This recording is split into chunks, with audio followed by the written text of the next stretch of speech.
In the beginning was the Word, and the Word was with God, and the Word was God. He was in the beginning with God. All things were made through him, and without him nothing was made that was made. For God so loved the world that he gave his only begotten Son, that whoever believes in him should not perish, but have everlasting life. For God did not send his Son into the world to condemn the world, but that the world through him might be saved.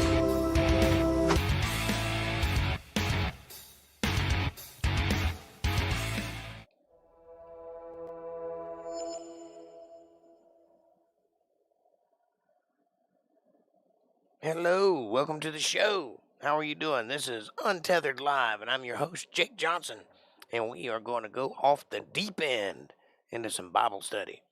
Good to see you. Glad to be here. How are things? Caucasian, what's happening, my brother? Right off the bat, people are dumb. Are they now?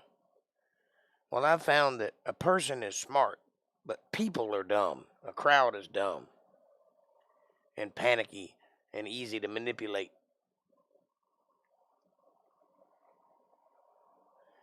But a person can reason and understand. But that's just my thoughts on the subject. How are you doing this fine evening? Glad to have you with me. Even though my statistics say you're not here, I don't believe them.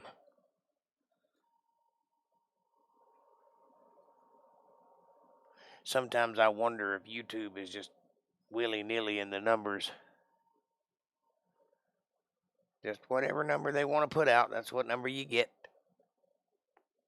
You never know.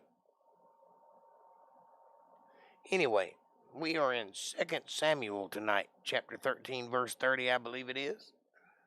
See if we can't finish that book out. See what's coming in the future. Hey there, Sasquatch. Good to see you, buddy. Just kind of chill out and wait for some folks to show up, and then we will get started. How are you doing? How's your thing coming? I just got booked for a show on Saturday. Like 5 minutes before the podcast, the text came in. So it's official. I'm a drummer.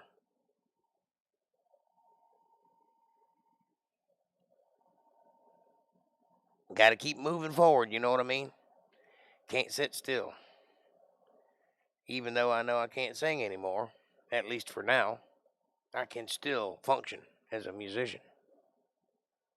So that's what I'm doing, transferring over to the drums.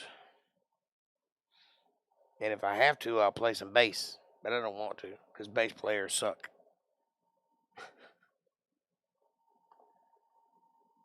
It's a sucky job, but somebody's got to do it, as long as it ain't me.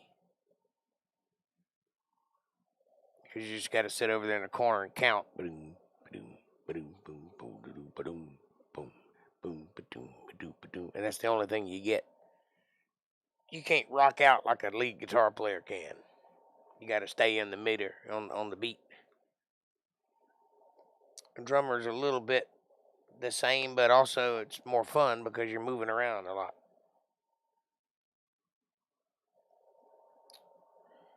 The most unhinged guy, though, in the whole band, rhythm guitar player. He can just flap-a-dappa anywhere he wants to. It doesn't matter. He didn't even have to play if he didn't want to because nobody can hear him anyway.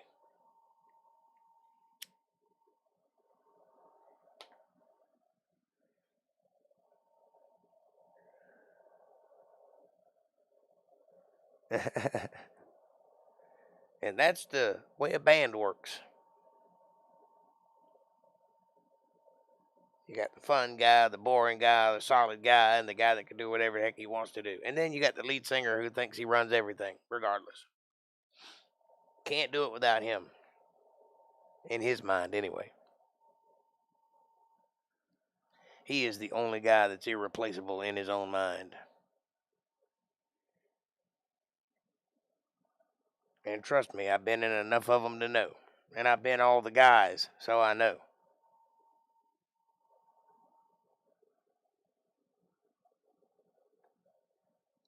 But this weekend, I'm just going to be the one guy sitting in the back, keeping the clock,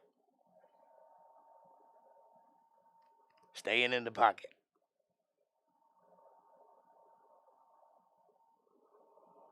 Shoe fly. Got little tiny flies. Show up every now and then. I have to kill them. I don't like being a murderer, but I also don't like flies. So Sasquatch, what are you doing, my man?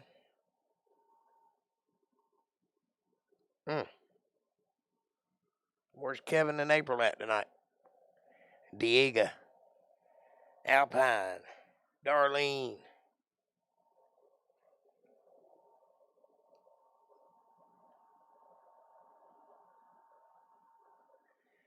Anyway, I've got all the parts to my bike in except for the starter, and that should be here tomorrow or Tuesday. And then I can get started on rebuilding. See what happens then. As long as I don't break anything else, we ought to be good. Yeah, I know, I noticed. Terrible joke going well. Proud of you. You go ahead and get big and famous and start making lots of money, and I'll smooch right off of the edge of it.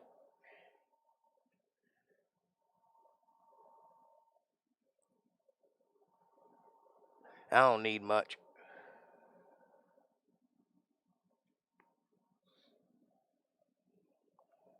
And if I get big and famous, you can smooch off the edge of me. How about that?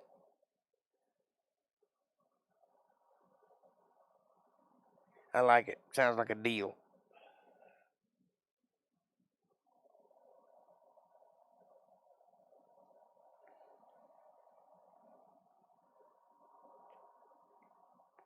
You get to having too many jokes that are doing good, you'll start making money a lot sooner than I did. Your goal is to monetize, right? If you can stay within the good graces of YouTube, you should be able to make a pretty good penny off of that. If you can keep views up. It's all about numbers to them. It's all about them views. Okay, I guess. What do you mean you guess? Shit.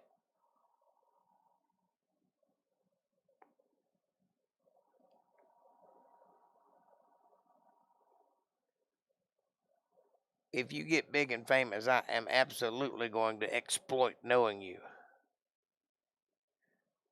And you do the exact same. You're already doing the exact same, so.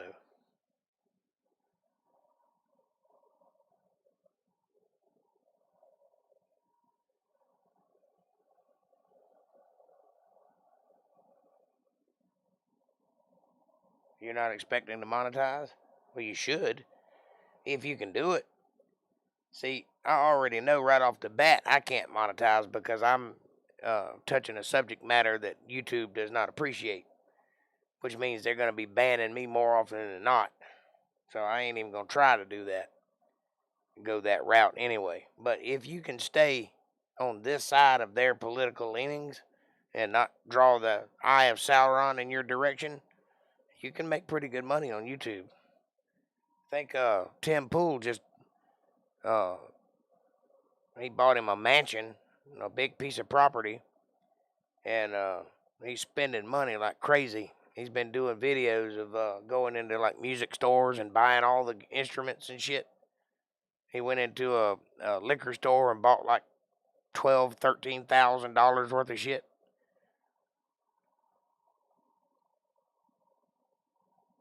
Yeah, depends on if you manage to not trigger the weirdos. Yeah, if you can stay just to the left of their political leanings, you can do that. See, right off the bat, the minute I say Bible study, they're like, banned.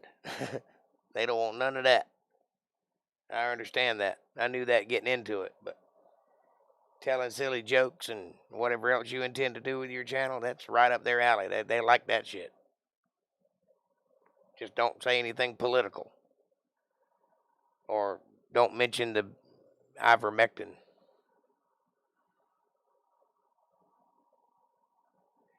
And for God's sakes, don't ever go, huh? That doesn't make any sense.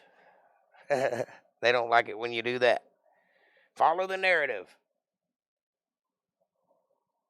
But you understand that. That's why you invented Sasquatch, the Caucasian Sasquatch, to cater to your overlords.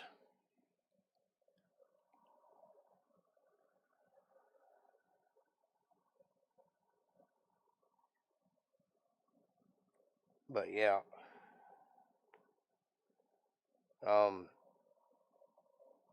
I'd love to have Tim Pool's money, and all he does is milk toast commentary on political issues.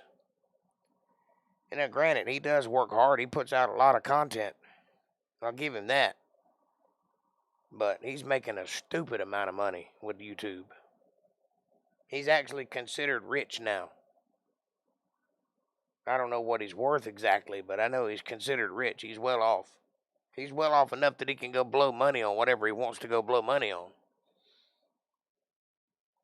I mean, I was sitting there watching him. He did one video about going to the liquor store, and it was hurting my feelings, and it ain't even my money. And I was like, dude, you're just wasting money there. Stop it. My pocketbook was burning. So if you could spend that kind of money, you're doing something right. I just had to drop $400 on my bike, and I didn't like that shit at all. It hurt my feelings.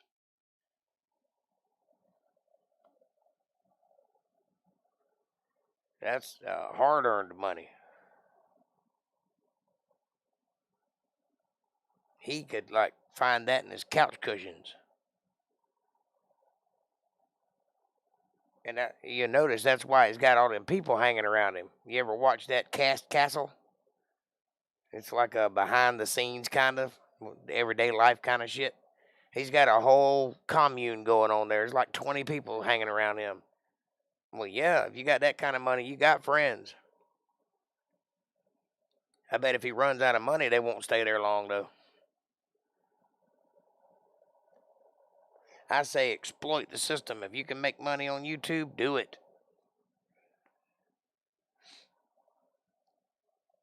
No. No what? No, you never watched the Castle? Is that what you're responding to? Anyway, the point was made. You don't have to see it to know what I'm talking about. People with money have friends.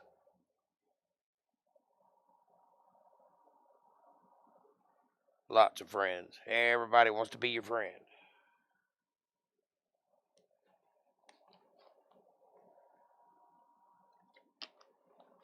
I've managed to keep my head above water, but that's about it. Barely. Like I'm sucking for air, but I'm still floating. Yep, don't watch the Castle. Mainly, I was just asking if you was aware of its existence. There you go. See? There we go, thinking alike again.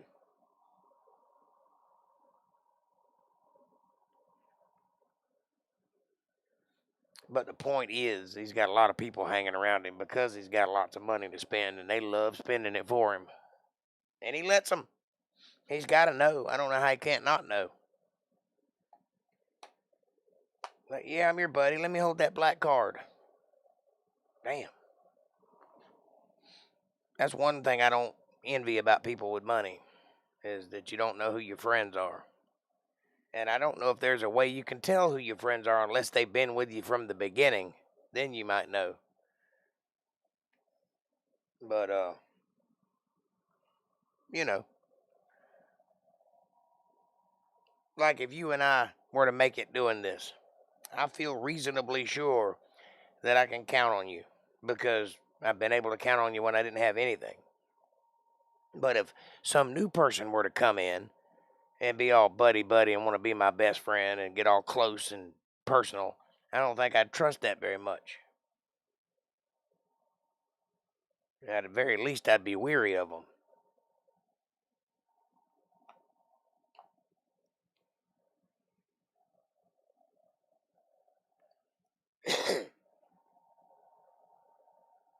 But that's the nature of money, though. It changes everything. It changes who you are. It amplifies who you are originally, I think. If you're a kind soul and a giving person, if you have lots of money, you'll do way more of that. But if you're greedy and hold things close to your chest and picky about everything, if you have lots of money, you'll do way more of that. Matter of fact, I don't know if there's a way to get lots of money unless you're that way.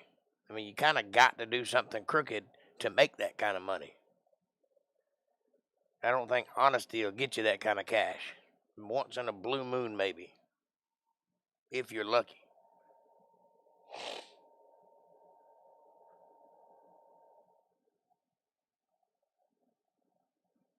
I've done lots of business over lots of years with lots of people, and they will tell you all kinds of things about me. They'll call me an asshole. They'll say I'm a music Nazi. They'll say I'm a perfectionist or a workaholic, or they don't like me or whatever.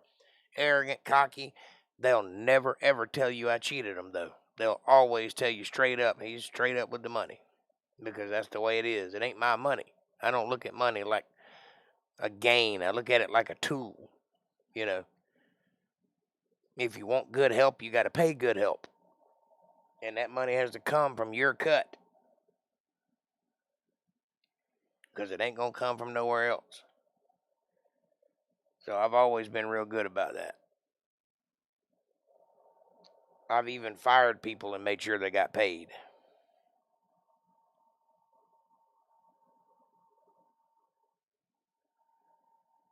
But that's the nature of the beast, though. If you ever cross that line, it's hard to get it back. People that trust you, you know.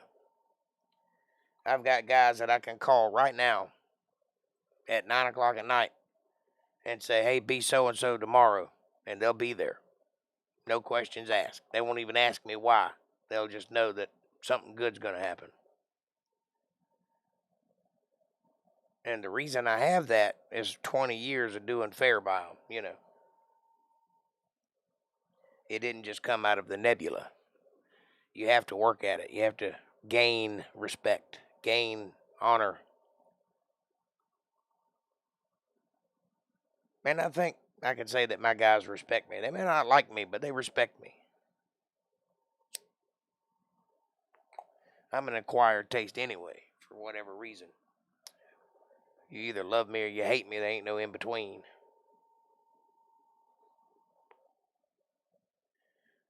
I think I got that honest too, because I think my father was the same way. I think you either loved him or you hated him. I didn't really know him a whole lot, but apparently the apple don't fall far from the tree.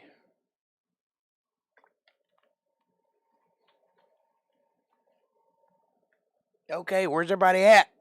It's 8:18. Time to get rolling. About time for a Kevin and April to show up.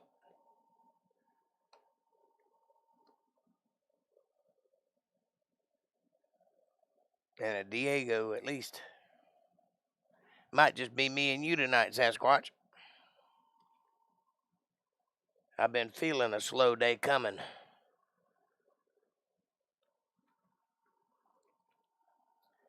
I can see clearly now that the rain is gone, but I'm smart enough to know it'll come back someday.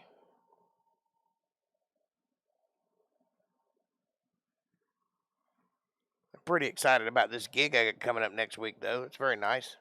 Nice to be appreciated. Nice to be the guy they call when they need somebody.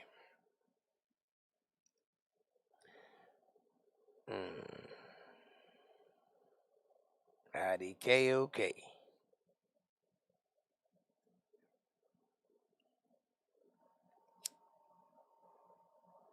How's your thing coming? I thought the test went pretty well the other night with me, you, and Mandatory.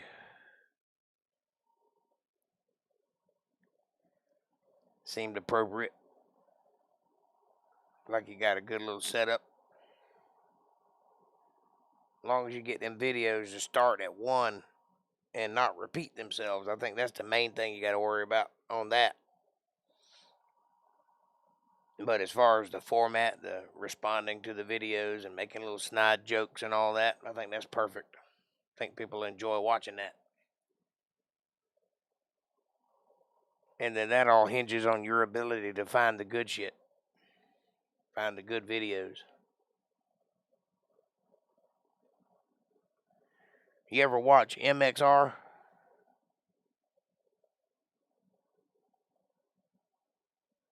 Seems good getting fluid with that. Good deal. Yeah, it's like anything. It takes practice. The more you do it, the better you'll get at it, and the more you'll be able to think ahead of it. And that's the main thing, is being able to think beyond what you're doing so that you can set it up coming down the pike. That takes a little time. Multitasking.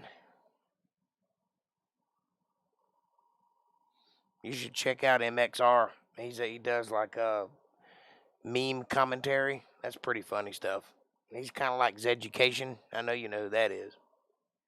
Only there's like a sexual bent to it. Him and his girlfriend do it, and there's like a little risque undertone. It's not, they don't come out and do anything sexual, but it's kind of there under the surface, which is the draw. And then they do commentary on different memes and funny little videos and such. It's pretty cool. It's called MXR. If you're into it, that'll give you some ideas anyway. And watch Education. He's got some pretty cool, funny commentary on he's got one show called You Laugh, You Lose. And that's a pretty good show. I don't really like his podcast all that much because I think his friends are morons, like real brain dead types. But he's definitely the educated one in the bunch as far as I can see. But in his podcast, it's basically a bunch of giggling and not a whole lot of actually delving into a subject. They bring up some good subjects, but they don't ever really talk about it in a way that's informative. They just kind of giggle about it and move on. Or they have inside jokes, but they don't let the crowd in to the inside joke. So they hadn't really learned that one yet. But when he's by himself, that guy, Zed, he's a pretty funny dude. Hey, Kevin. I was wondering when you was going to show up. Good to see you, buddy. Glad you could make it.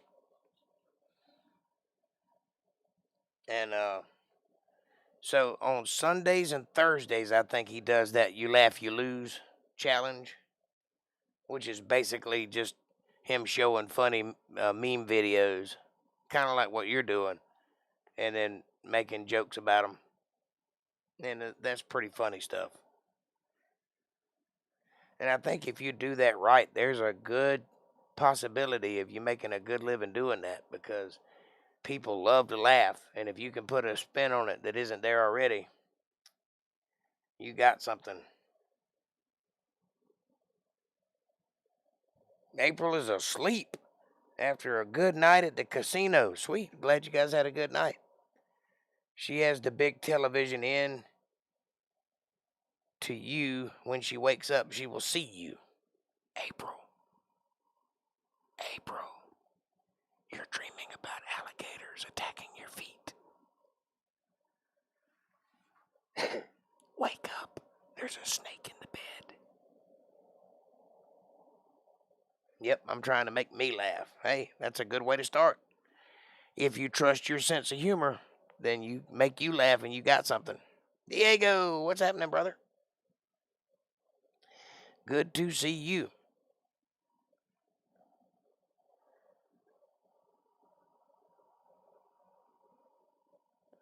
I need to go down to where you're at, Kev, and have a good night or two at the casino myself. I need to make some money. I'm glad you guys had a good night. Just glad to hear it. Glad to hear it. Great to be with y'all. Well, it's great to have you here. Well, I guess April's sleeping, so I reckon we'll go ahead and get started here in just a minute. See what happens. Let's come on down here.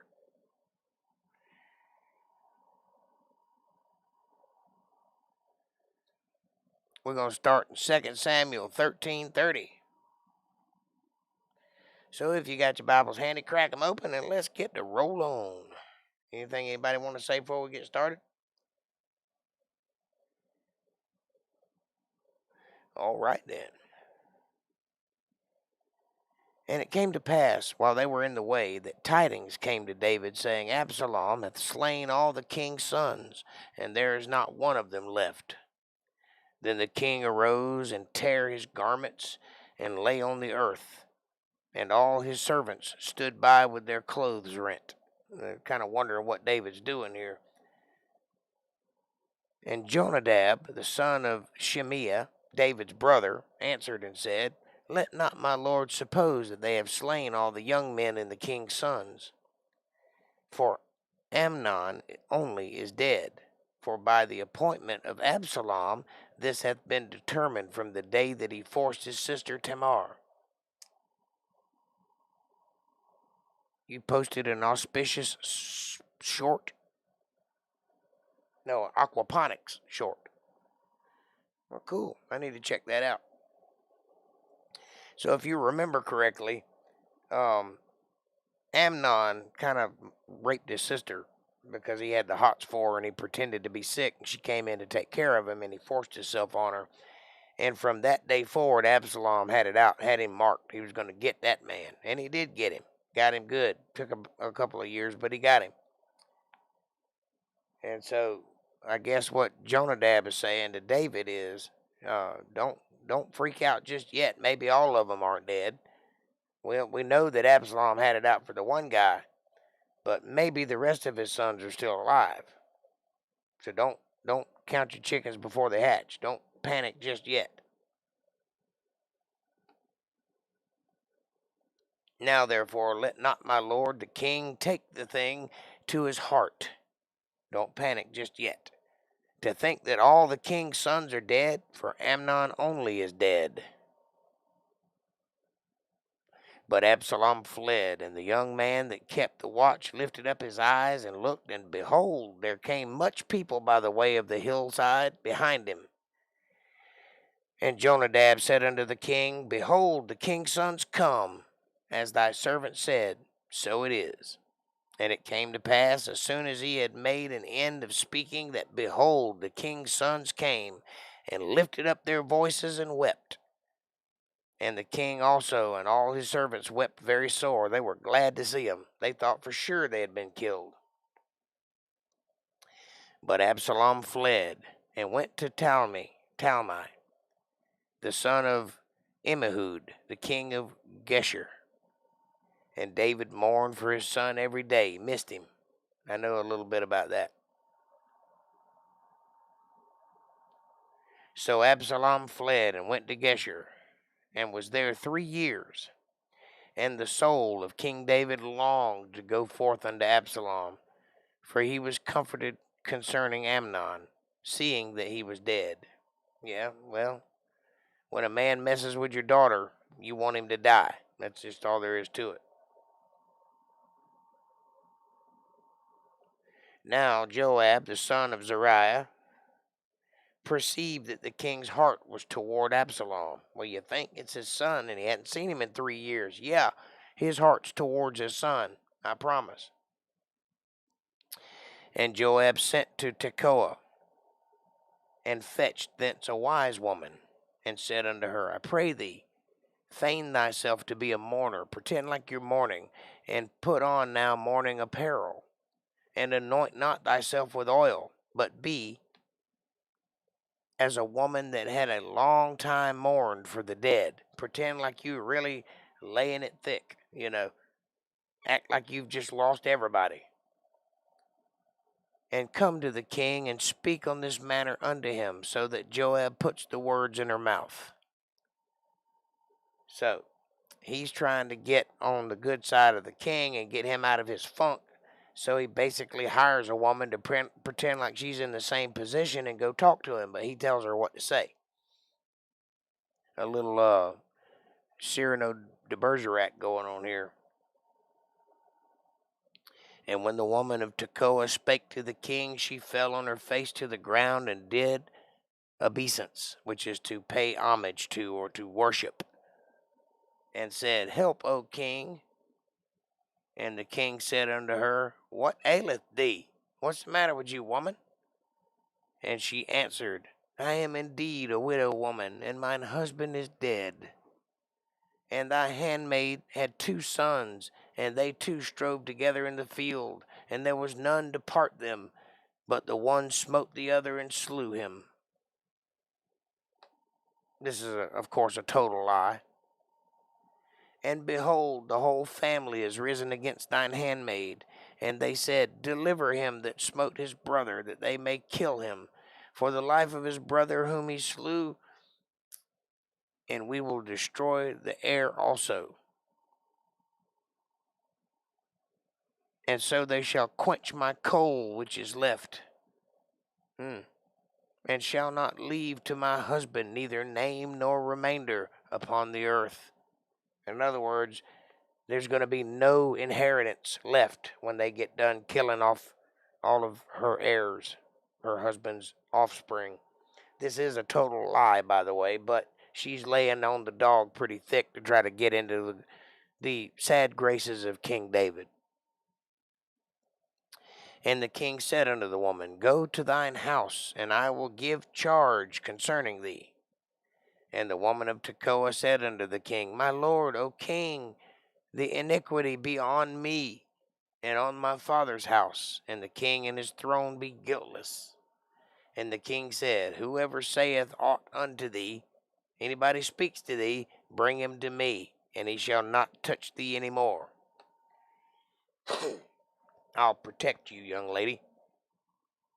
Then she said, I pray thee, let the king remember the Lord thy God, that thou wouldest not suffer the revengers of blood to destroy any more, lest they destroy my son. And he said, As the Lord liveth, there shall not one hair of thy son fall onto the earth.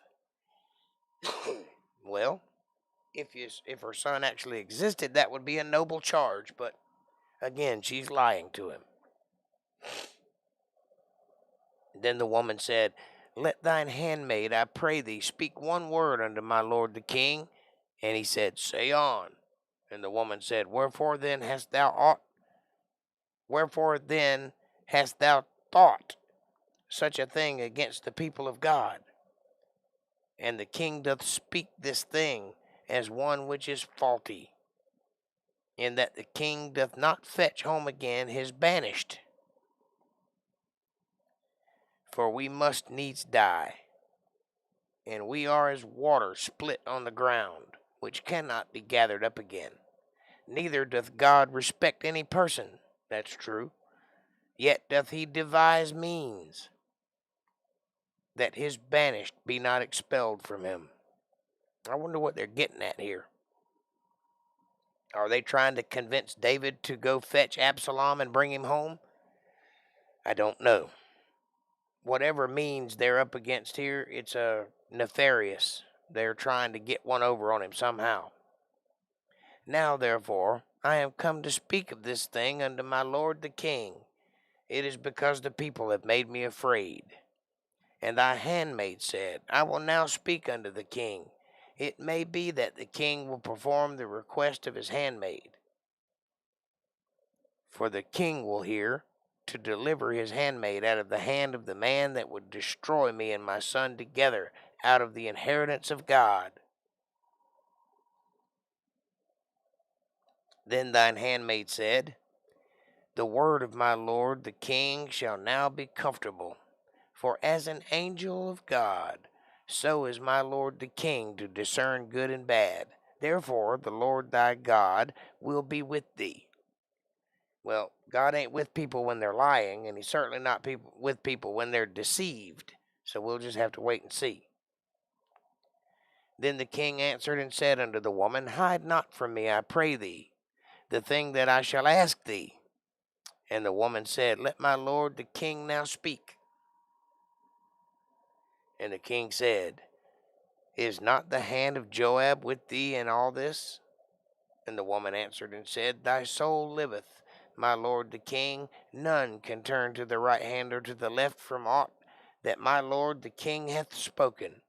For thy servant Joab, he bade me, and he put all these words in my mouth of thine handmaid. Now you see, that is a true king right there. That is a man of wisdom. He saw right through her bull and called her out on it right on the spot. He didn't even allow her to continue the ruse. He just called her out. He could have just let her play on and see where it was going, but no. He saw through what she was doing and called her out on it, and then asked her, Isn't Joab the guy that put you up to this? And she spilled the beans right there on the spot. To fetch about this form of speech hath thy servant Joab done this thing? And my Lord is wise, according to the wisdom of an angel of God, to know all things that are in the earth. Lady, I got God on my side. You can't pull one over my eyes. And the king said unto Joab, Behold now, I have done this thing. Go therefore, bring the young man Absalom again. That's what you want? Go get him.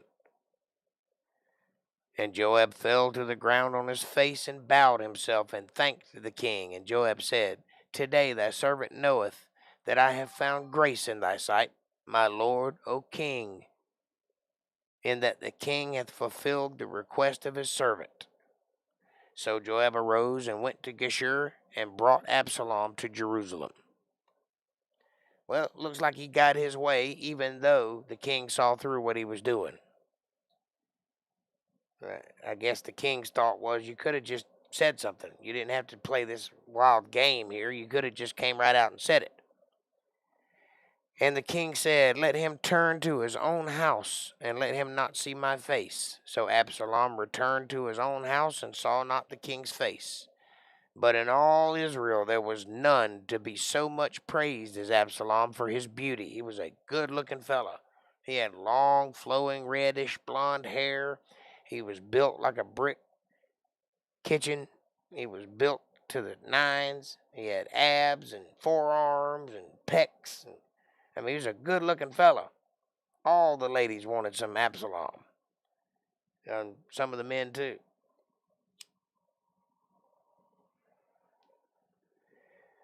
From the sole of his foot even to the crown of his head, there was no blemish in him. He was perfect. Got to be weary of those kind of guys, because beauty and brains often do not go in the same package. You can have one or the other, but you don't usually get both. And when he polled his head, for it was at every year's end that he polled it, because the hair was heavy on him. I guess that's a haircut.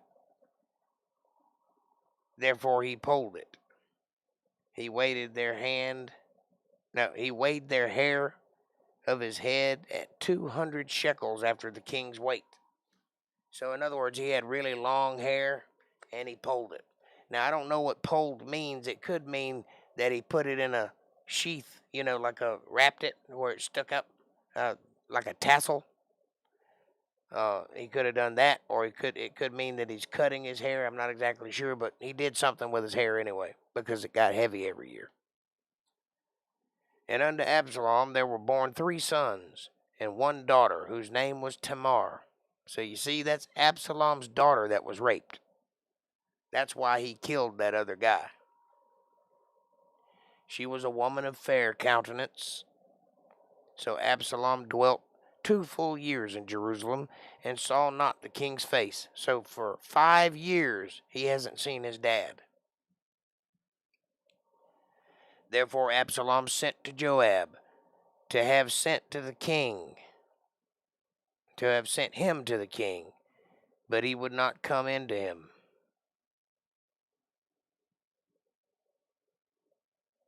Abba Shalom, yeah. Father of peace. It's a very good observation there, Diego. And when he sent again the second time, he still would not come. Therefore he said unto his servants, See, Joab's field is near mine, and he hath barley there. Go and set it on fire. And Absalom's servants set the field on fire. I guess that'll get the king's attention. Then Joab arose and came to Absalom unto his house, and said unto him, Wherefore have thy servants set my field on fire? And Absalom answered Joab, Behold, I sent unto thee, saying, Come hither, that I may send thee to the king, to say, Wherefore am I come from Geshur? Why did you bring me here? Well, after 2 years, it's kind of weird to ask that question, but whatever. Anyway, I've called you twice, and you refused to come, so I figured I'd get your attention another way. You're here now, aren't you? So apparently it worked. Now, go tell the king, why did you bring me from Geshur? It had been good for me to have been there still. Now, therefore, let me see the king's face, And if there be any iniquity in me, let him kill me. So Joab came to the king and told him. And when he had called for Absalom, he came to the king and bowed himself on his face to the ground before the king. And the king kissed Absalom. So apparently he was glad to see him. And it came to pass after this that Absalom prepared him chariots and horses and 50 men to run before him. And Absalom rose up early and stood beside the way of the gate.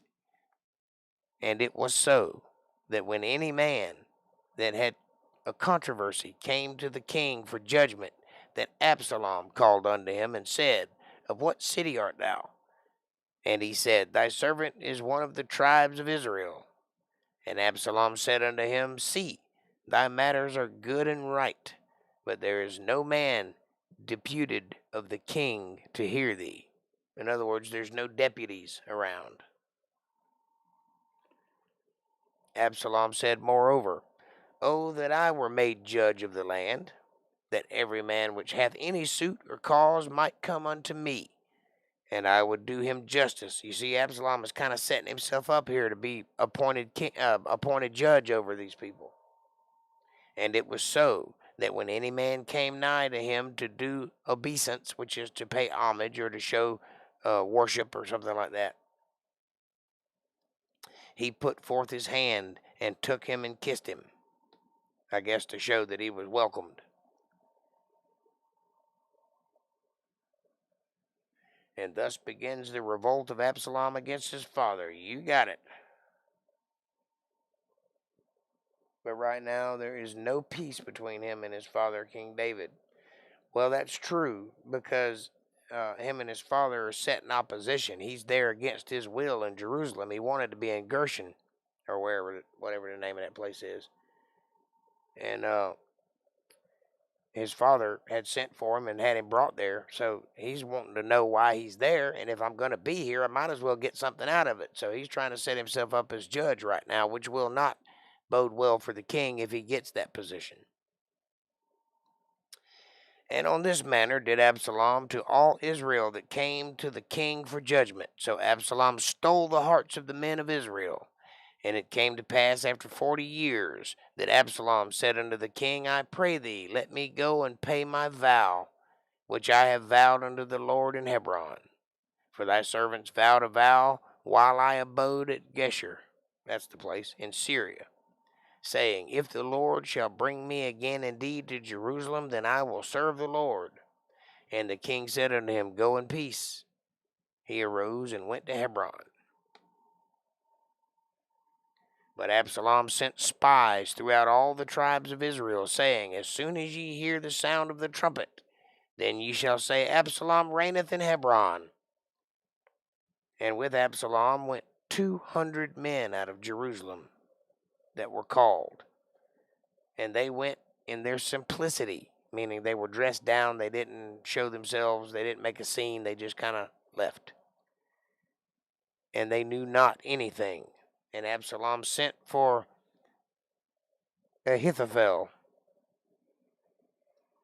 the Gilonite, David's counselor, from his city, even from Gilo, while he offered sacrifices, and the conspiracy was strong, for the people increased continually with Absalom. You see what's happening here? Absalom has set himself into the king's court by becoming a judge, and through that position he has kind of won the hearts over of so many of David's subjects. And now he's in Hebron setting himself up as king. So he's going to try to take the throne away from David. I wouldn't do that if I were you. David was put on his throne by God. That's not something you can easily change. So Absalom is about to learn a very valuable lesson at the behest of his beautiful hair. He's going to learn that he can't be king. And there came a messenger to David, saying, The hearts of the men of Israel are after Absalom. Be wary, your son's trying to take your job, Dave. And David said unto all his servants that were with him at Jerusalem, Arise, and let us flee, for we shall not else escape from Absalom. make speed to depart, lest he overtake us suddenly, and bring evil upon us, and smite the city with the edge of the sword. And the king's servants said unto the king, Behold, thy servants are ready to do whatsoever my lord the king shall appoint. And the king went forth, and all his household after him. And the king left 10 women, which were concubines, to keep the house. And the king went forth, and all the people after him, and tarried in a place that was far off. Now, this may sound like a cowardice move, but really it's not. You don't want to go to war with your son. You don't want to have to fight him, because one of you is going to die. Doesn't matter which one, it's going to be bad. So this is actually a wise move, the wisest one David could make at the time, considering the knowledge he has.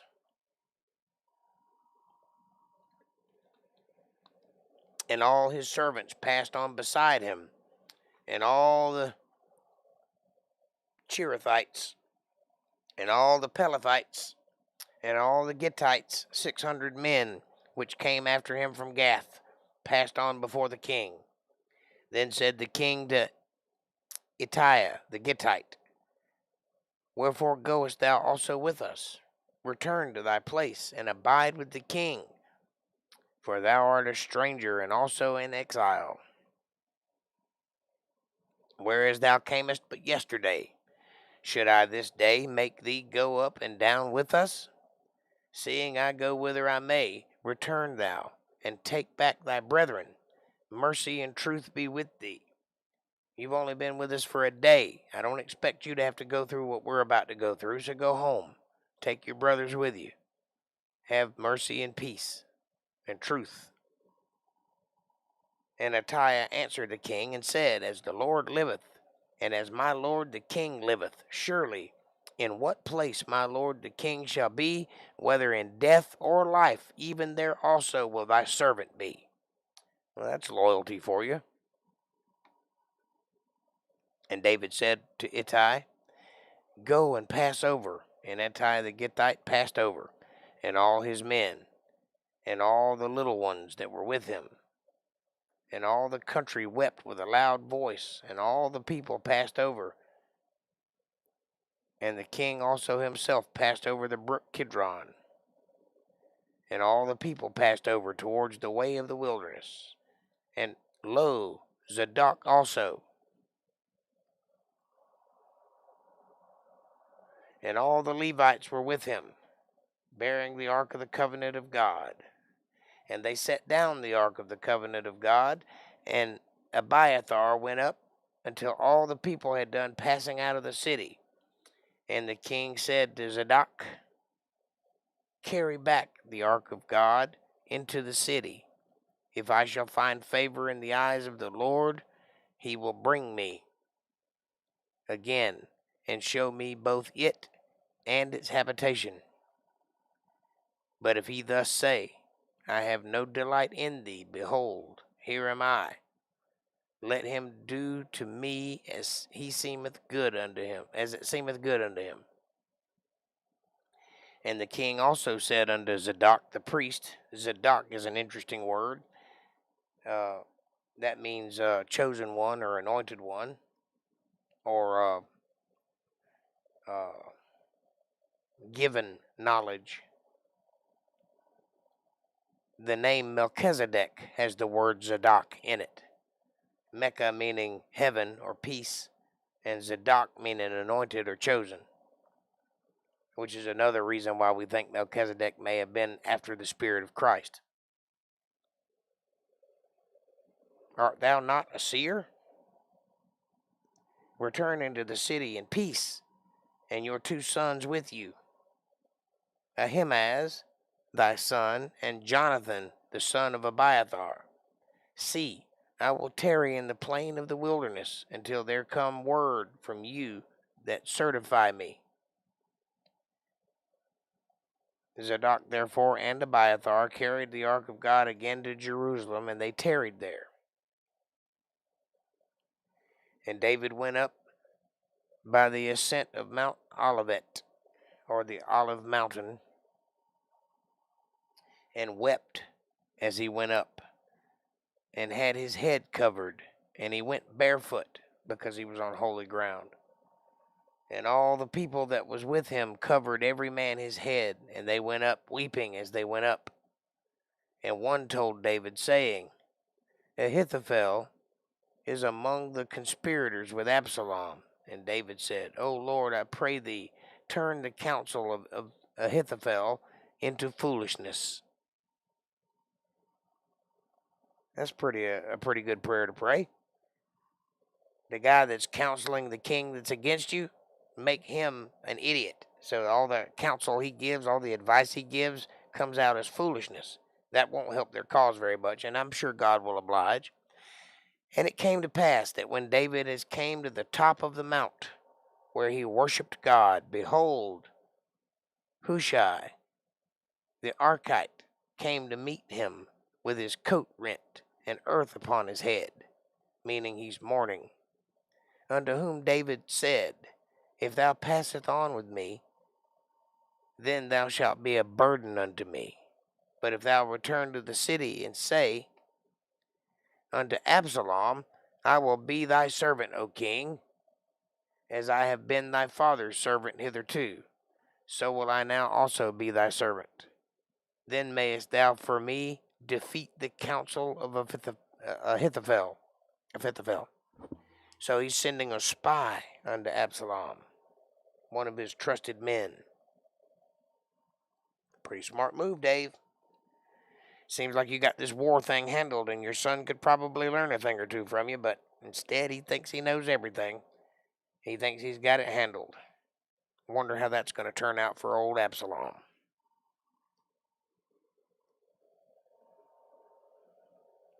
And hast thou not there with thee Zadok and Abiathar, the priests? Therefore it shall be, that what thing soever thou shalt hear out of the king's house, thou shalt tell it to Zadok and Abiathar the priests. Behold, they have there with them their 2 sons, Ahimaaz and Zadok's son, and Jonathan Abiathar's son, and by them ye shall send unto me everything that ye can hear. So Hushai, David's friend, came into the city, and Absalom came into Jerusalem. And when David was a little past the top of the hill, behold, Ziba, the servant of Mephibosheth, that's it, Mephibosheth, that's that weird name. Ziba, the servant of Mephibosheth, met him with a couple of asses saddled, and upon them 200 loaves of bread, and 100 bunches of raisins, and 100 of summer fruits, and a bottle of wine. So he's gonna party down like it's 1949, like it's 1649. And the king said unto Ziba, What meanest thou by these? And Ziba said, The asses be for the king's household to ride on, and the bread and summer fruit for the young men to eat, and the wine that such as be faint in the wilderness may drink. And the king said, And where is thy master's son? And Ziba said unto the king, Behold, he abideth at Jerusalem. For he said, Today shall the house of Israel restore me the kingdom of my father. Year 99, yeah. Then said the king to Ziba, Behold, thine are all that pertained unto Mephibosheth. And Ziba said, I humbly beseech thee that I may find grace in thy sight, my lord, O king. And when King David came to Bahurim,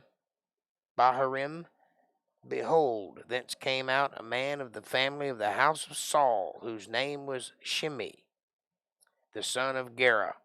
He came forth and cursed still as he came. And he cast stones at David and at all the servants of the king David. And all the people and all the mighty men were on his right hand and on his left. So this guy's mad. And thus said Shimei when he cursed, come out, thou bloody man, and thou man of Belial. The Lord hath returned upon thee all the blood of the house of Saul, in whose stead thou hast reigned. And the Lord hath delivered the kingdom into the hands of Absalom thy son, and behold, thou art taken in thy mischief, because thou art a bloody man. Well, the guy's not wrong. David is a bloody man. He did fight a lot of wars. But these are decisions appointed by God, not by David. David didn't ask to be king. He didn't try to be king. He was appointed king. This guy just doesn't know the difference. Then said Abishai to the son of Zeruiah unto the king, why should this dead dog curse my lord the king? Let me go over, I pray thee, and take off his head. And the king said, what have I to do with you, ye sons of Zeruiah? So let him curse, because the Lord hath said unto him, curse David. Who shall then say, wherefore hast thou done so? And David said unto Abishai and to all his servants, behold, my son, which came forth from my bowels, seeketh my life. How much more now may this Benjamite do it? Let him alone. Let him curse, for the Lord hath bidden him. And see, that's a wise king.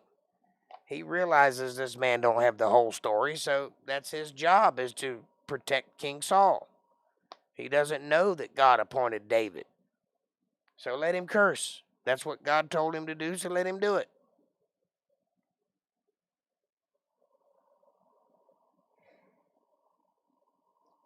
Yes, David left Jerusalem and passed over into Kidron Valley.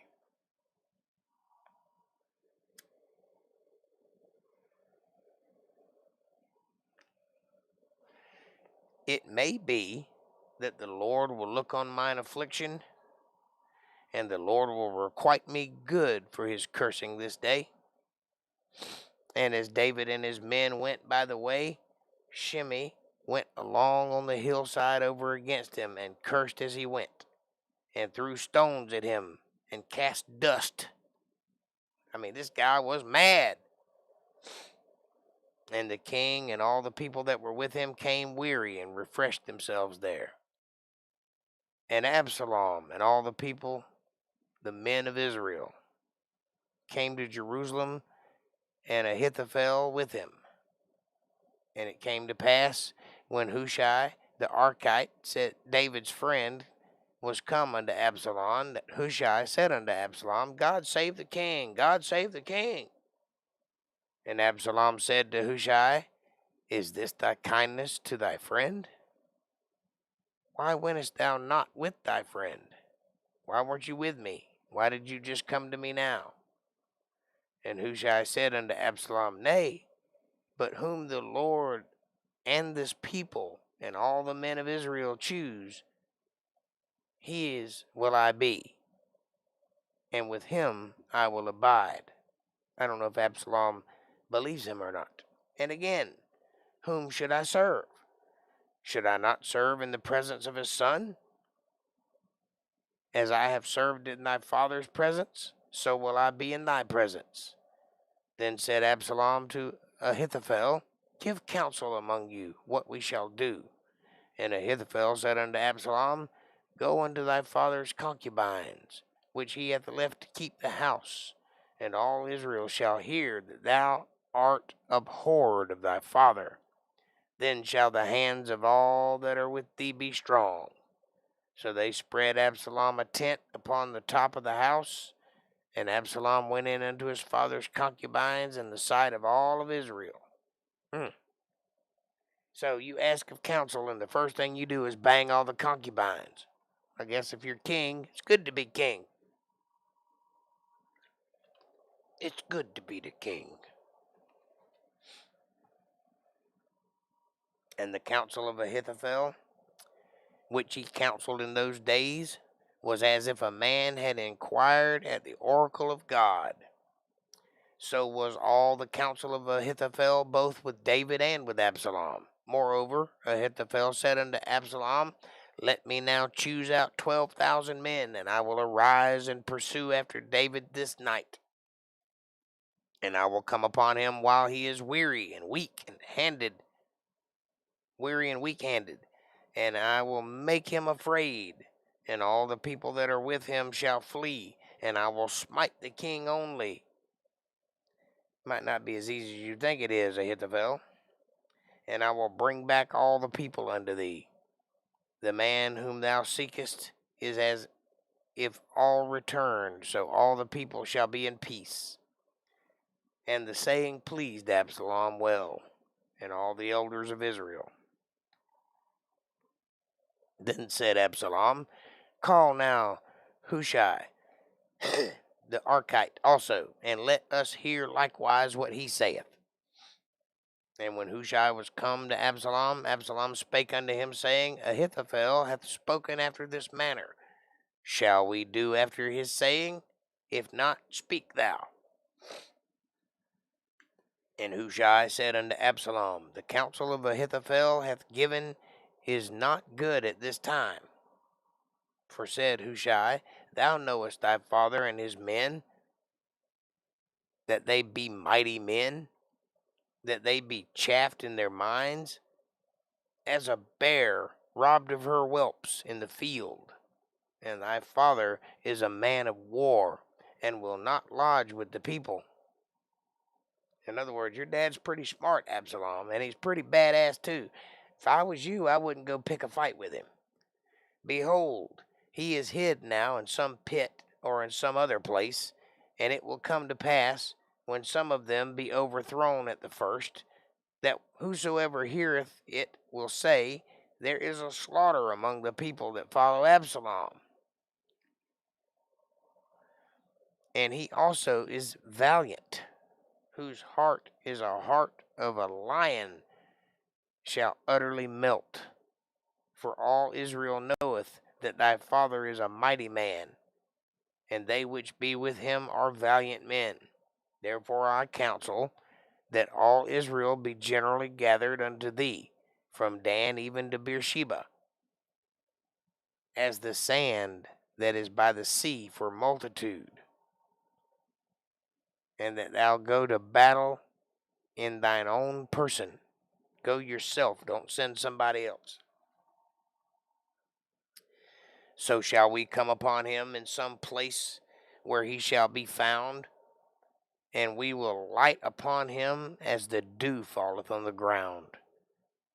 And of him and of all the men that are with him there shall not be left so much as one. Moreover, if he be gotten into a city, then shall all Israel bring ropes to that city, and we will draw it into the river, until there be not one small stone found there. We'll pull the whole city down on top of him. And Absalom and all the men of Israel said, The counsel of Hushai the Archite is better than the counsel of Ahithophel, for the Lord hath appointed to defeat the good counsel of Ahithophel, to the intent that the Lord might bring evil upon Absalom. Then, remember, David prayed that Ahithophel would be foolish in his counsel, and thus it has begun. Then said Hushai unto Zadok and to Abiathar the priests, Thus and thus did Ahithophel counsel Absalom and the elders of Israel, and thus I have counseled. Now, therefore, send quickly and tell David, saying, Lodge not this night in the plains of the wilderness, but speedily pass over, lest the king be swallowed up, and all the people that are with him. Now Jonathan and Ahimaaz stayed by Enrogel, for they might not be seen to come into the city. And a wench went and told them, and they went and told King David. Nevertheless, a lad saw them and told Absalom. But they went both of them away quickly, and came to a man's house in Bahurim, which had a well in his court, whither they went down. So they went looking for something to drink. Best laid plans of mice and men and all that. Doesn't matter how stealthily they were, doesn't matter how much care they took not to be seen, a young boy saw him anyway and told Absalom. And the woman took and spread a covering over the well's mouth and spread ground corn thereon, and the thing was not known. And when Absalom's servants came to the woman to the house, they said, Where is Ahimaaz and Jonathan? And the woman said unto them, They be gone over the brook of water. And when they had sought and could not find them, they returned to Jerusalem. Meanwhile, they were inside of that well. And it came to pass, after they were departed, that they came up out of the well, and went and told King David, and said unto David, Arise, and pass quickly over the water, for thus hath Ahithophel counseled against you.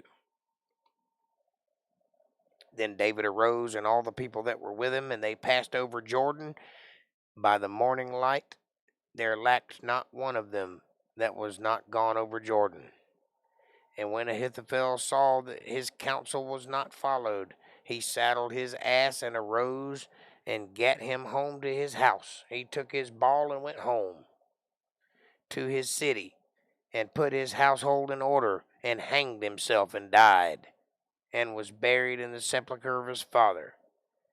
As he knew he'd done pissed off both kings. He had turned coat, and neither one of them accepted him. And the only thing left for you to do now is hang yourself, I guess, because somebody's coming to kill you.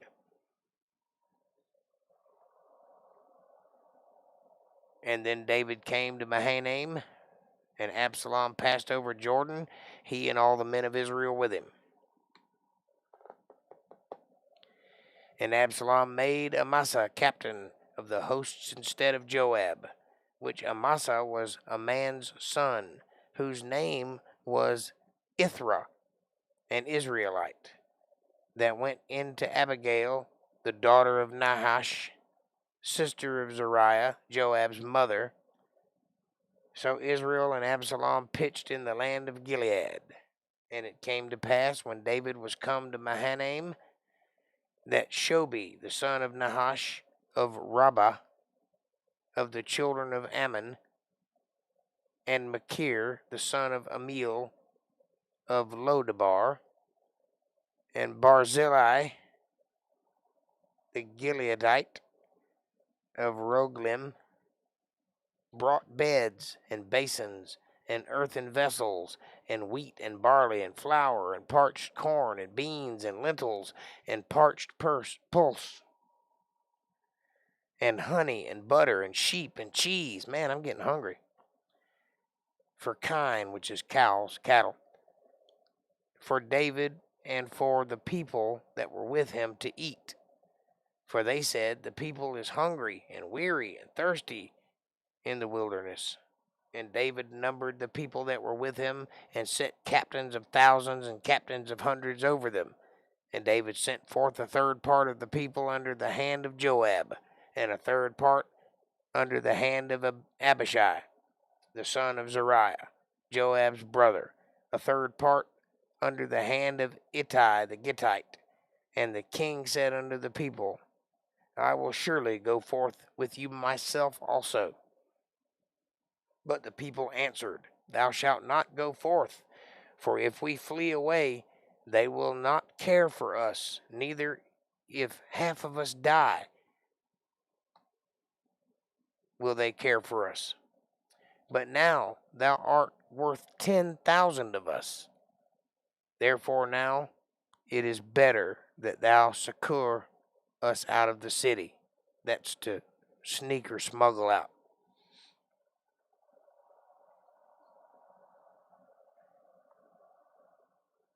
And the king said unto them, What seemeth you best I will do.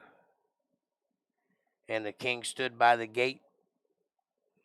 And the king stood by the gate side, and all the people came out by hundreds and thousands. And the king commanded Joab and Abishai and Ittai, saying, Deal gently for my sake with the young man, even with Absalom. And all the people heard when the king gave all the captains charge concerning Absalom. So the people went out into the field against Israel, and the battle was in the wood of Ephraim, where the people of Israel were slain before the servants of David, and there was a great slaughter that day of 20,000 men. For the battle was there scattered over the face of all the country, and the wood devoured more people that day than the sword devoured. And Absalom met the servants of David, and Absalom rode upon a mule, and a mule went under the thick bough of a great oak, and his head caught hold of an oak, and he was taken up between the heavens and the earth, and the mule was under him went away. So there hangs Absalom by his beautiful hair, stuck in a tree limb. And a certain man saw it, and told Joab, and said, Behold, I saw Absalom hanged in an oak. There he is, dangling by his head. He can't get down. Smart man, that Absalom. And Joab said unto the man that told him, And behold, thou sawest him? And why didst thou not smite him there to the ground?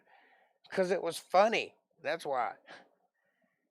And I would have given thee 10 shekels of silver and a girdle. And the man said unto Joab, Though I should receive 1,000 shekels of silver in mine hand, yet would I not put forth mine hand against the king's son. For in our hearing the king charged thee and Abishai and Ittai, saying, Beware that none touch the young man Absalom. Otherwise I should have wrought falsehood against mine own life. For there is no matter hid from the king, and thou thyself would have set thyself against me. You would have killed me yourself if I killed Absalom. So no, I don't care if you gave me 1,000,000 shekels. I'm not killing him, but I'm reporting to you where he is, so you go kill him. Then said Joab, I may not tarry thus with thee. And he took 3 darts in his hand, and thrust them through the heart of Absalom, while he was yet alive in the midst of the oak. And 10 young men that bare Joab's armor compassed about, and smote Absalom, and slew him. And Joab blew the trumpet, and the people returned from pursuing after Israel, for Joab held back the people.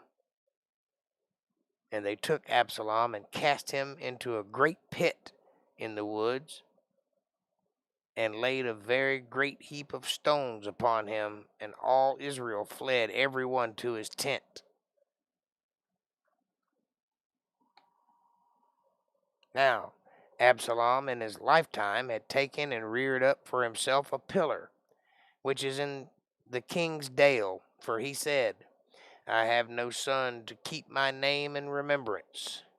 And he called the pillar after his own name, Absalom. And it is called unto this day Absalom's place.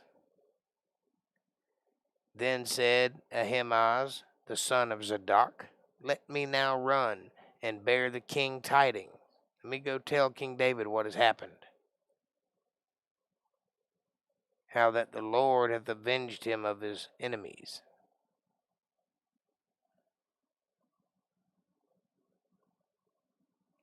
Poor Absalom, his hair was his best physical feature.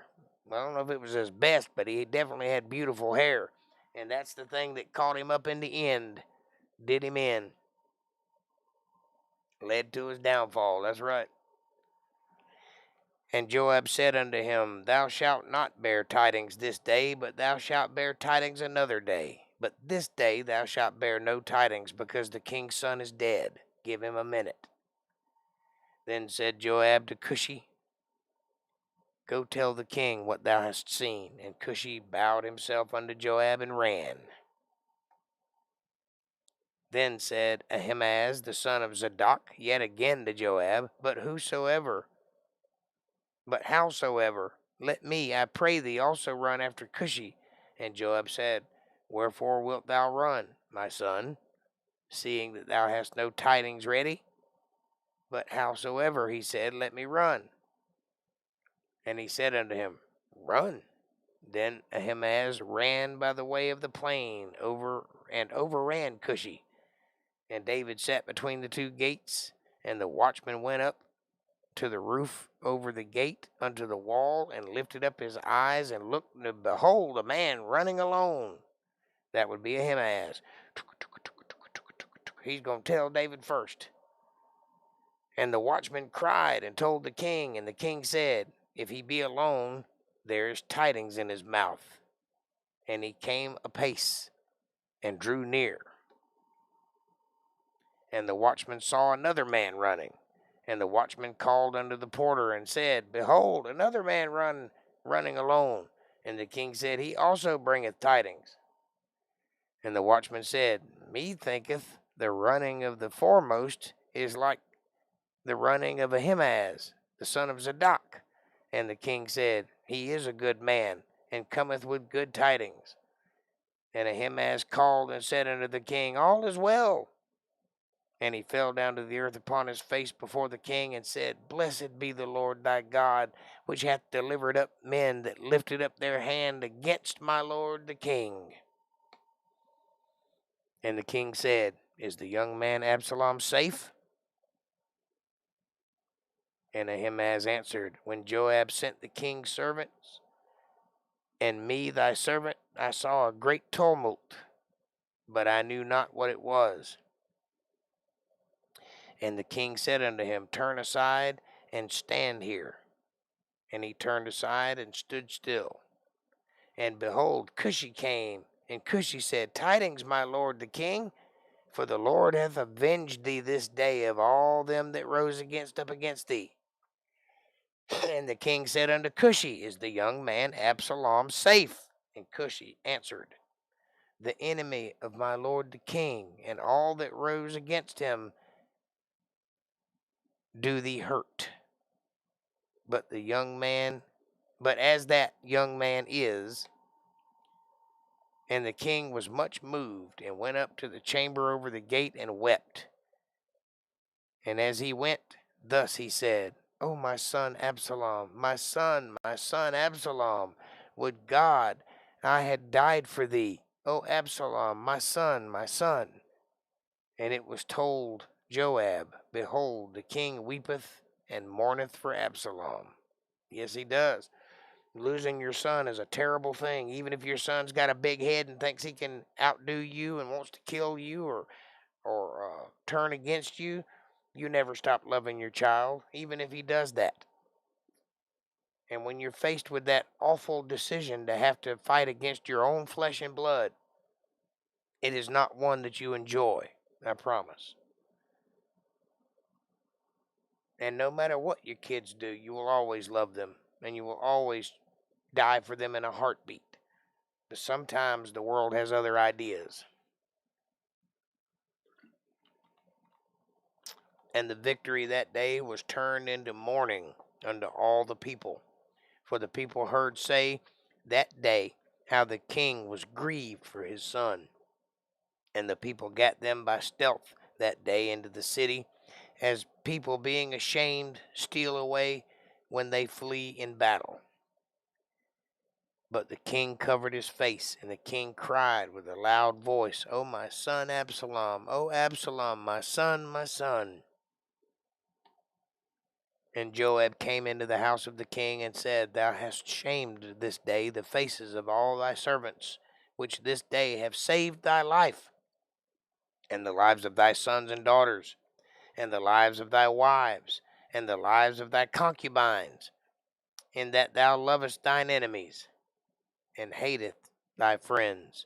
For thou hast declared this day that thou regardest neither princes nor servants. For this day I perceive that if Absalom had lived, and all we had died this day, then it had pleased thee well. That's kind of dressing David down. Look, man, all these people fought to protect your life, and you're in here crying for the man they defeated. If he had lived and killed us all, would that have made you happy? You can't do that. You got to be a king. You got to show a strong face. Even though this is your son we're talking about, he chose to be your enemy. So now you have to lead the people. You have to go let them know they did a good job by protecting you and your family. Put on a straight face and go do your job. Quit shaming the people. Now therefore arise, go forth and speak comfortably unto thy servants. For I swear by the Lord, if thou go not forth, there will not tarry one with thee this night. You'll lose them all if you don't go comfort them now. And that will be worse unto thee than all the evil that befell thee from thy youth until now. And then the king rose and sat in the gate, and they told unto all the people, saying, Behold, the king doth sit in the gate. And all the people came before the king, for Israel had fled every man to his tent. And all the people were at strife throughout all the tribes of Israel, saying, The king saved us out of the hand of our enemies, and he delivered us out of the hand of the Philistines, and now he is fled out of the land of Absalom, for Absalom. So he killed all these other armies, but he ran from his own son. And Absalom, whom we anointed over us, is dead in battle. Now therefore, why speak ye not a word of bringing the king back? Because his heart's broken, that's why. And King David sent to Zadok and to Abiathar priests, saying, Speak unto the elders of Judah, saying, Why are ye the last to bring the king back to his house? Seeing the speech of all Israel is come to the king, even to his house. Ye are my brethren, ye are my bones and my flesh. Wherefore then are ye the last to bring back the king? And say, Yea, to Amasa, Art thou not of my bone and of my flesh? God do so to me, and more also, if thou be not captain of the host before me continually in the room of Joab. And he bowed the heart of all the men of Judah, even as the heart of one man, so that they sent this word unto the king, Return thou and all thy servants. So the king returned and came to Jordan, and Judah came to Gilgal to go meet the king, to conduct the king over Jordan.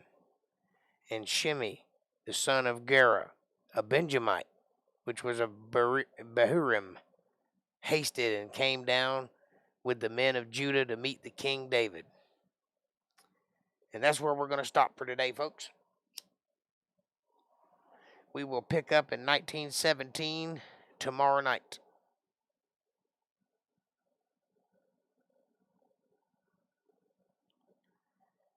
What a fantastic book. How interesting the battle of David and Absalom. How interesting it was that it was his hair that lost him the fight.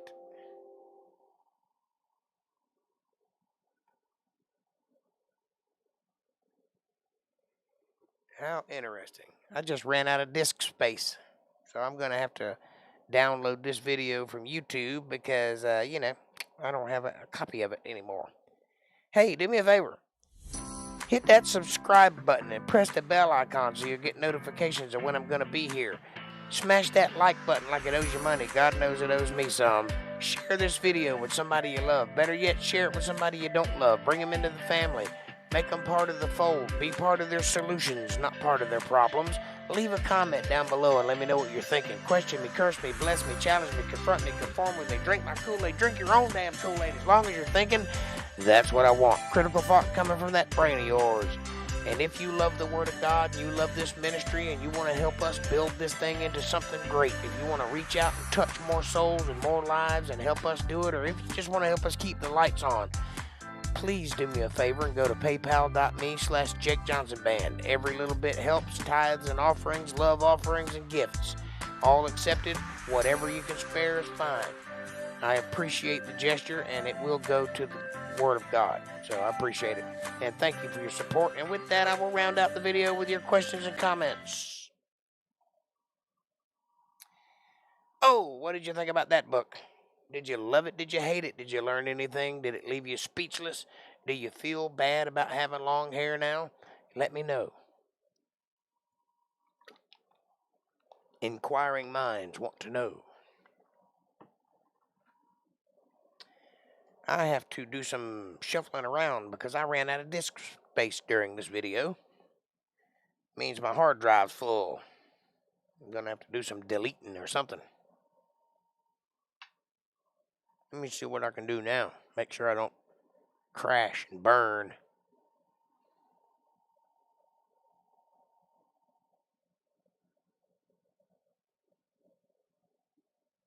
Let me see here.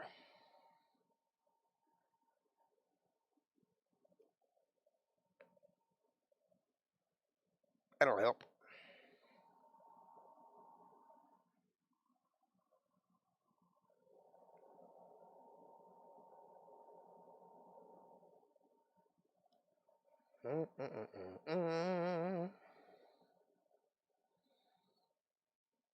Well,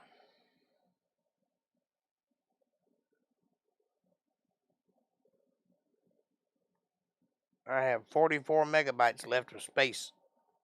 That's not good.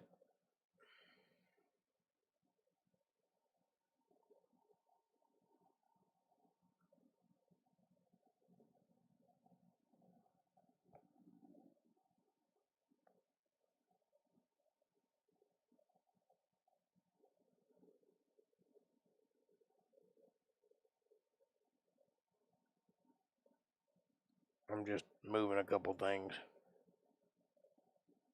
See if I can get a little space going.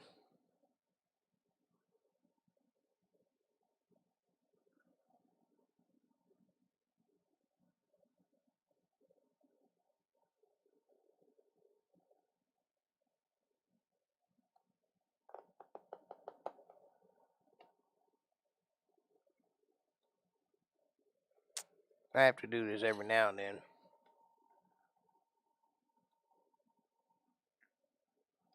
There we go. I started with a 2 terabyte hard drive, added the terabyte to my laptop. Well, that's good. I've got 4 2 terabyte hard drives, and they're full.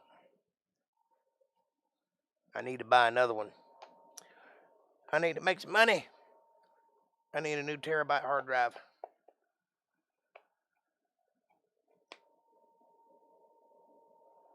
How he mourns his own son is still heartbreaking. How David's generals didn't obey David and killed Absalom, and how he mourns his son and still loves him. Of course he loves him. He's his son. Nothing your child can do will ever make you stop loving them. Even if they committed murder, even if they tried to kill you, you still love them. They're your child. They're your flesh and blood. And he didn't want Absalom to die. He didn't want to battle with Absalom. Absalom started this fight. So, Absalom, being a cocky little bastard that he was, thought he was going to take over and be king and kill his father. Showed no respect for the king. Showed no respect for his dad. And this is what you get when you show no respect for your parents. You get killed by somebody because they don't have the same love for you that your father does. David would have protected Absalom. He might have put him in prison, but he wouldn't have killed him. But he went and got his head caught in a tree and was hanging there defenseless. And Joab went up and just threw a dart in his chest and killed him. Easy peasy, I guess. Absalom wanted power and thought he could be better ruler than David. Yes, he couldn't be. Again, God appointed David, not man. The battle was bloody. But it was also easily won. Because when you go up against God, you don't win.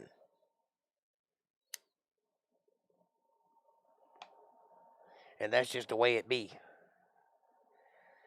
And I guess Absalom learned that lesson at some great cost to his own life. And a humiliating death at that his hair was caught in a tree and he was defenseless against his enemy.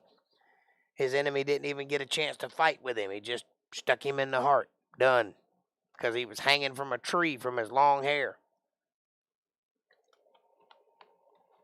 You see, All your life, your dad said, get a haircut and get a real job, Absalom. Quit laying around playing Nintendo all day. Cut your hair. Show some respect.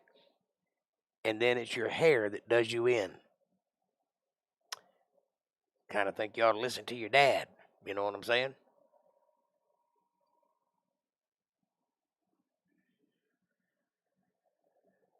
That reminds me of a Jesus joke. It's one of my favorite ones. This old man has a son, has long hair and smokes pot and goofs off in school, you know. And one day his son comes to his father, who's a minister, and says, Dad, I want a car. I'm 16 years old and I need a car. And his dad said, well, I tell you what, son, if you'll cut your hair, quit smoking pot, and get straight A's in school this year, I'll buy you a car. So his son said, all right, Dad. So he went and got his hair cut, and he quit smoking pot, and he buckled down in school, and he couldn't quite make it. He just couldn't quite do it. He made B's, not A's. And at the end of the year, he came to his dad, and he said, look, Dad,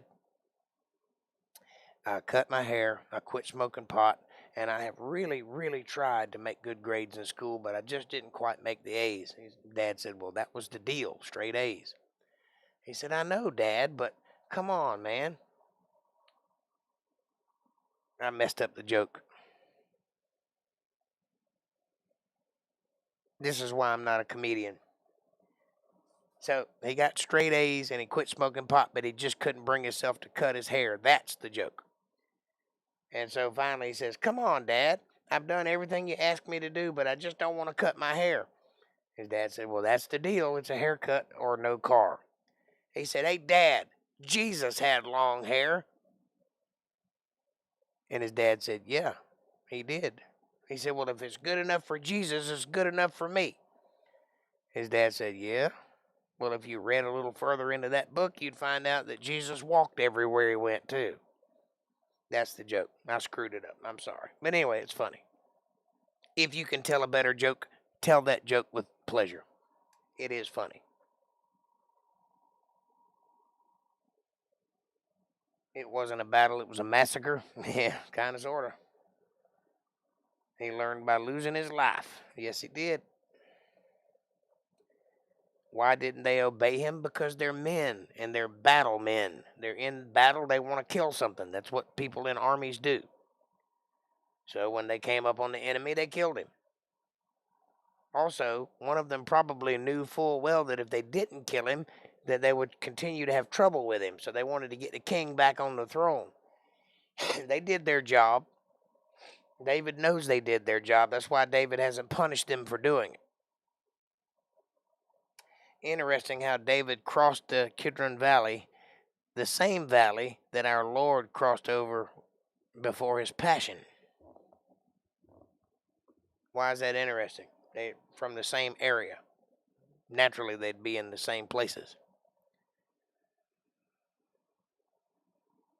Meaning there's nothing particularly special about the Kidron Valley other than the fact that the River Jordan is in that area.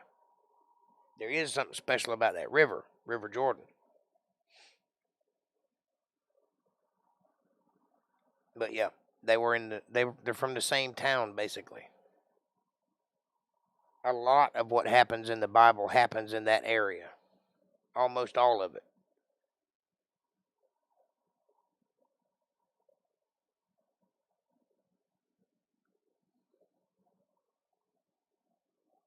And that goes all the way back to even the Garden of Eden. Some people think the Garden of Eden's location is right there in Jerusalem, but I don't think that.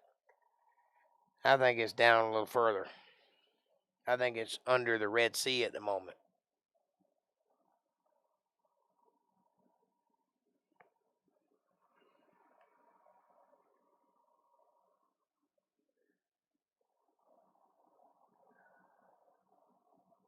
There's also some people that speculate that the whole earth was the Garden of Eden. And it may well have been, because at that time there were no oceans. All the land masses were together. And it may well have been that the garden was the earth.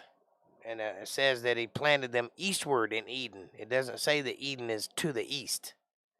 says that they were eastward in Eden. So that means Earth was Eden, if you read it that way. So I don't know. There's all kinds of interesting theories out there.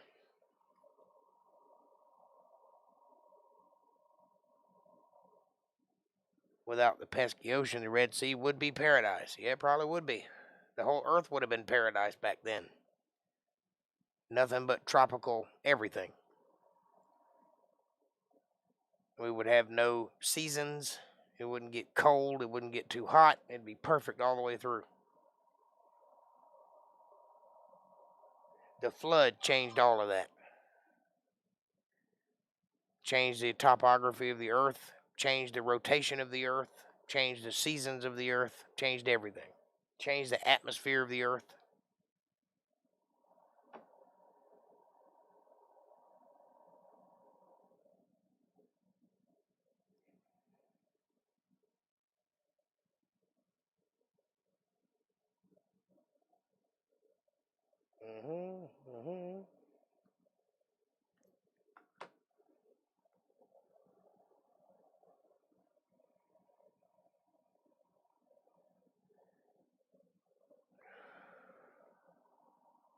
That old great flood, it broke the earth open like a baseball. Seams around a baseball, that's what the earth looks like. If you took all the water out of it, there's two big trenches on both sides. And on the outsides of those trenches are the mountain ranges. So if you looked at the earth with no ocean, it would be land, trench, land, beach, mountain range, forest on both sides. So it just looks like the water's poured out and pushed everything that way.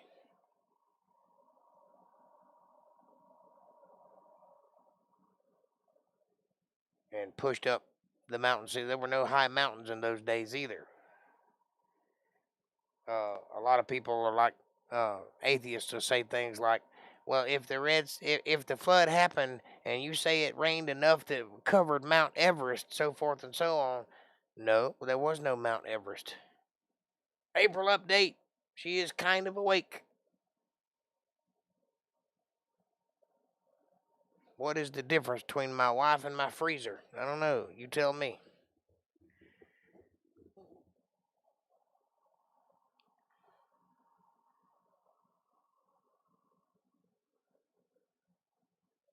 The trees were David's army's best ally. Yep.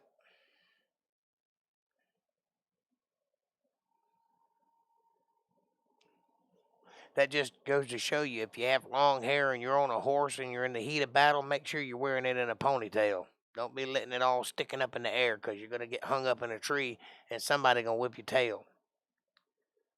That's funny. He had a very comical death. You just see him hanging there by his hair. Let me down. Somebody cut me down. And you'd think he could have grabbed a knife or something and cut himself down. But he couldn't even bring himself to cut his own hair.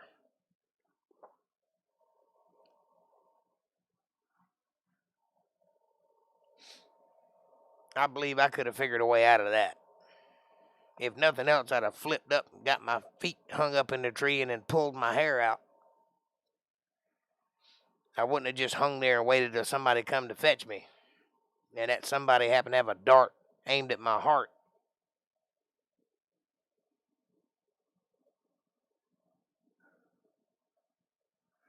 Ha ha.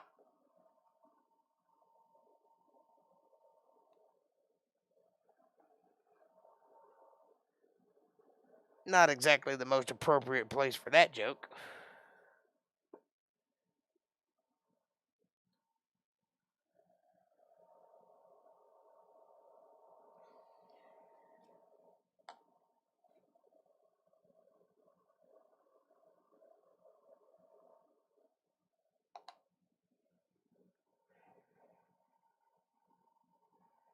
Da da da da da da da.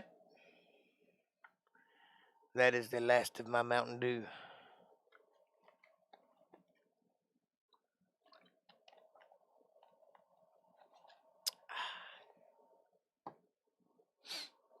I went and did laundry last night. Me and my sister went down to the laundromat because I don't have a washer. And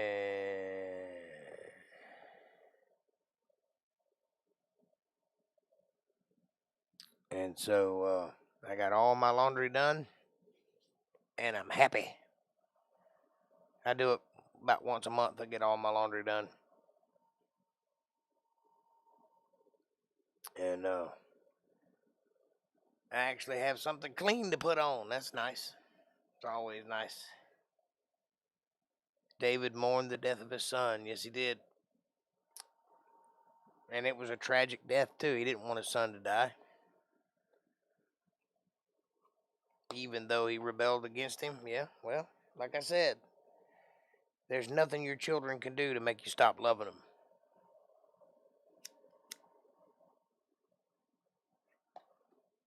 Nothing at all. David and I are kindred spirits on that area. I know a little bit about what he's going through. Or what he went through. He's not still alive, but you know what I mean. Having your kids turn on you is a rough deal. Or one of them. It drags the whole family down, but even if only one of them turns on you. But it happens. It happens to the best of us. But I promise you that he still loved his kid very much. And he did not want to see him die. As a matter of fact, he gave orders for him to not be killed. But like I said, the generals knew what they were doing. And they were protecting their king. And it had to be done. Because Absalom was not the kind of guy that's just going to quit rebelling, you know. They would have had to keep him in prison all the days of his life. And even then, he would have had some kind of outreach. There'd be people trying to rescue him and people dissenting against the king. This way, they nipped it in the bud and they can get back to business as usual. And there's nobody else to follow, so.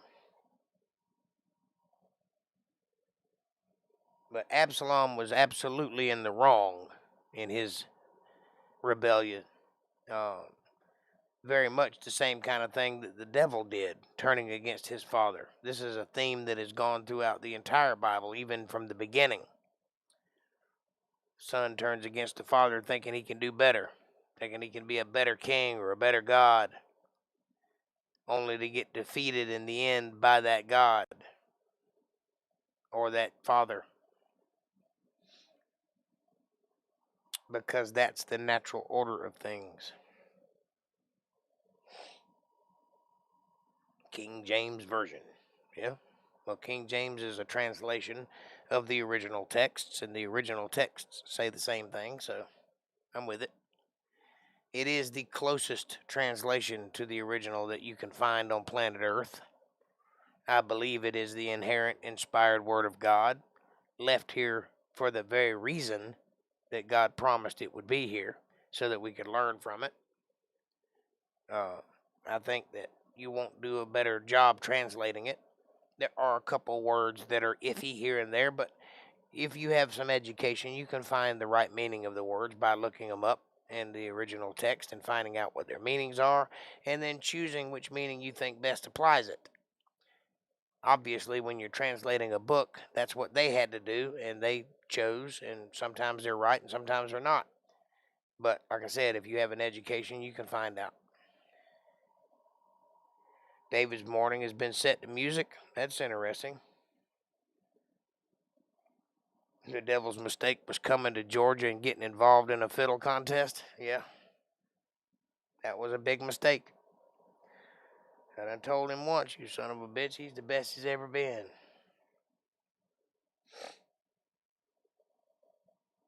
Damn right. Lost a fiddle and a hoedown.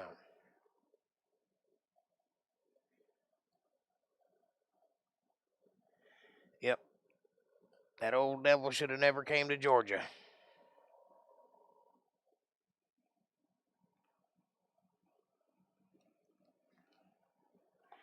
I was watching a documentary about Charlie Daniels this morning, actually.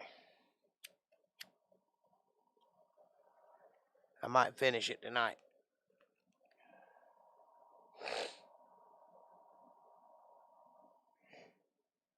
It kind of ain't a lot about his music, though. It's kind of mostly about his personal life, but still, good documentary.